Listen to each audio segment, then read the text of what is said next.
Halo guys, welcome back to our channel kelompok SLP sembilan 091. satu. 91. Wes, kaca tepuk tangan, tepuk tangan, tepuk tangan. Oke lah. Jadi hari ini topik kita adalah mental health atau kesehatan mental. Jadi kalau menurut gua, mental health itu adalah tingkat kesediaan apa ya? Psikologi kita dan kesehatan apa ya? Pikiran kita untuk membuat keputusan gitu. Nah, kalau menurut Arcel nih, Arcel, halo Arcel. Nah, menurut Arcel apa sih penyebab Halo. penyebab dari gangguan kesehatan mental yang terjadi di sekitar kita? Hmm. Kalau menurut gue ya, kesehatan mental terganggu itu biasanya dikarenakan oleh trauma psikologis yang terjadi itu akibat dari kejadian-kejadian buruk misalnya yang terjadi atau menimpa seseorang. Jadi mungkin bisa terjadinya denial atau marah atau stres berkepanjangan gitu sih kalau menurut gue. Oke, cukup menarik ya. Kalau menurut Abang Danielson nih, wih keren banget Abang Danielson hari Nah, ini. kalau menurut gua, faktor-faktornya itu bisa dari faktor lingkungan. Kan seperti yang kita tahu, lingkungan ada yang baik sama yang buruk. Otomatis kalau yang baik berpengaruh hal-hal yang positif ke diri kita, kalau yang negatif berdampak yang negatif juga di diri kita. Nah, apa sih hubungannya dengan mental health ini? Itu karena selain mempengaruhi yang positif, memberikan pengaruh yang positif atau negatif, lingkungan juga bisa membentuk karakter diri seseorang. Makanya kalau lingkungannya yang negatif, mental kita jadi ganggu gitu. Oke, another interesting view ya dari Abang Danielson. Terima kasih Danielson. Oke, kita lanjut ke Cici Patricia nih. Keren nih Cici Patricia nih Menurut biasanya. gue keluarga, karena menurut gue biasa keluarga kita tuh kayak sering ngebandingin kita sama orang lain. Waduh, iya Kayak sering itu banget. ngebuat kita ngedown, kayak merasa kita kurang gitu lah.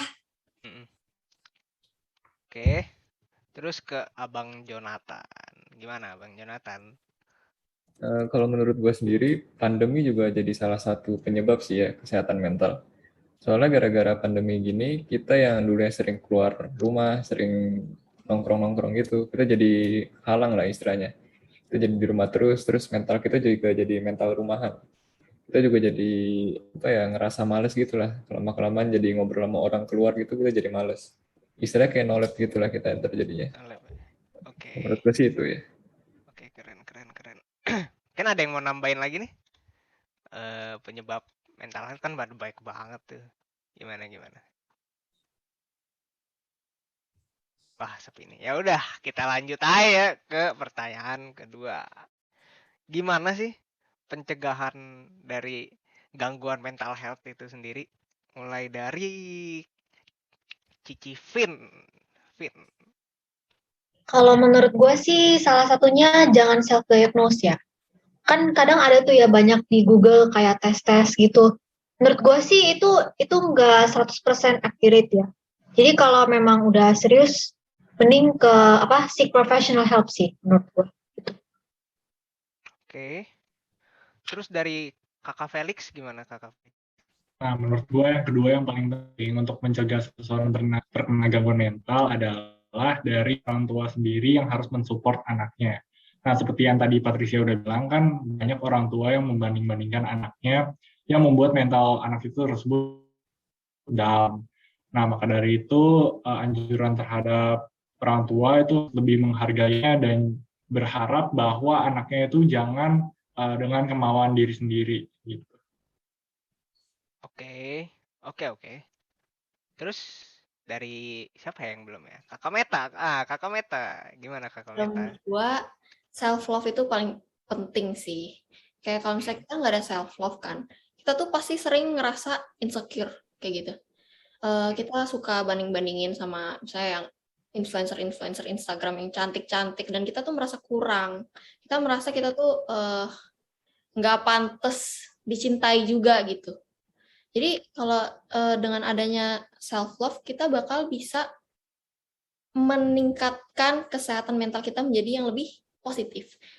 Dengan cara kita tuh bisa fokus pada diri kita sendiri. Kita jangan banding-bandingin sama orang lain juga. Terus kita harus accept ourselves bahwa kita tuh wajar dalam membuat kesalahan. Jadi jangan salahin diri sendiri kalau kita salah atau kayak gimana gitu. Oke. Oke. Terus dari yang terakhir nih Kakak Jehan. Aduh, keren banget nih Kakak Jehan. Gimana? Kalau menurut gue sih cara pencegahannya itu salah satunya adalah stay positif. Gimana maksudnya stay positif itu kayak have a good mindset. Lo harus punya mindset yang bagus, lo harus punya mental optimis lah intinya ya. Jadi kayak lu jangan jadi orang yang terlalu pesimis. Karena kalau misalnya lu pesimis tuh kayak lu belum lakuin itu lu udah kena mental lu tuh psikis lu atau mental lu tuh udah kena biasanya kalau kata orang gitu sih. Jadi lu harus jadi optimis, harus berpikiran positif. Kalau menurut gue sih itu aja. Intinya jangan terlalu berlebihan buat positifnya tuh. Karena kalau misalkan yang berlebihan tuh ntar jatuhnya kayak toxic positivity sih kalau menurut gue itu. Oke. Jadi ini gue buat kesimpulannya. Ini ada yang mau nambahin juga nggak apa-apa gitu. Waktu kita masih panjang di sini. Gitu. Jadi gini, mental health di Indonesia tuh udah jadi isu yang marak banget ya. Bahkan dari umur 12 sampai ke atas. Sampai bahkan orang-orang yang udah kita anggap dewasa dan lebih tua itu banyak yang mengidap gangguan mental health. Tanpa mereka sadari dan mereka sadari juga. Nah, masalahnya rasio dari orang-orang yang mengunjungi psikiater yang mendapat pertolongan dari profesional itu cuman 1:200 sampai 300.000 orang di Indonesia. Itu kecil banget ya.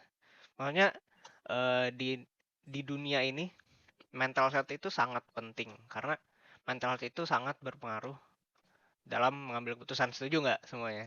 Setuju. Setuju ya. Jadi gimana ya? Untuk solusi itu sebenarnya kalau gua ya sendiri tuh paling setuju adalah dari diri sendiri. Kenapa? Karena kita harus punya willing and desire untuk berubah. Mungkin ada yang mau nambahin nggak ya? Duh, gue haus soalnya gue pengen minum dulu nih. Bentar ya. Menurut gue juga kayak dari diri sendiri sih. Maksudnya kayak jangan anggap remeh kesehatan mental lu. Iya. Lu mau nambahin terus itu nggak sih kayak Satu-satu santai. kita harus apresiasi diri kita sebanyak kita apresiasi orang lain nggak sih? Ya nggak? Setuju nggak? Ya pokoknya jangan menganggap remeh mental health sendiri dan menganggap remeh mental health orang lain karena kita juga nggak tahu kan maksudnya orang lain lagi kenapa. Jadi tetap stay concern aja sama keadaan orang lain gitu. Jangan nggak mau tahu gitu. Terus kayak feeling kita tuh valid guys. Jadi kita tuh nggak boleh bandingin misalnya orang yang lebih parah dan kita tuh masih yang agak moderate gitu lah ya. Kita tuh bukan berarti nggak pantas sedih gitu. Benar-benar itu gue setuju banget. Gitu. Iya, karena kapasitas orang beda-beda ya, benar kan? Ya, benar. Terus mungkin bagi semua orang tuh nggak seeing a professional bukan solusi yang ini ya, yang bagus banget ya. Paling untuk orang yang berduit lah kita bilang. Nah, kalau gampangnya menurut gue tuh sebenarnya antara cerita ke orang tua atau ke orang-orang yang kita percaya gitu, kayak sahabat kita gitu. Tapi gue sih lebih prefer ke sahabat kita. Karena apa? Menurut gue sahabat itu adalah orang yang seumuran dengan kita, mengerti apa yang telah kita lalui. Karena zaman orang tua sama kita beda ya. Nah, tapi balik lagi ke masing-masing individu itu, carilah senyamannya kalian. Maksudnya jangan terlalu pedulin kata orang lain dan jangan malu untuk bilang bahwa kalian mengalami gangguan lah gitu. Tuh guys. Mungkin ada lagi nih. Gimana? Tadi excited banget sih. Gak deh. Saya kalau misalnya kita cerita ke orang tua, itu kadang orang tuh suka ngebandingin kayak beradu nasib gitu. Kita bilang, aduh nggak kuat nih kerjain PR. Terus nanti mama kita bilang, mama aja kerja seharian nggak capek, kamu cuman kerjain PR di kamar enak-enakan ber-AC gitu tuh udah capek kayak gitu. Jadi dibilang nggak seberapa lah. Ya, benar-benar. Kayak di compare gitu loh. Aduh, sorry banget nih guys. Tapi kayak, udah mepet banget waktunya nih. Takutnya ntar gue dimarahin mak gue udah disuruh tidur gitu ya. Oke, jadi gitu aja guys YouTube kita untuk hari ini. Terima kasih waktunya udah menonton. Please comment, like, subscribe, share ke teman-temannya. Terima kasih dan sampai jumpa. Thank you.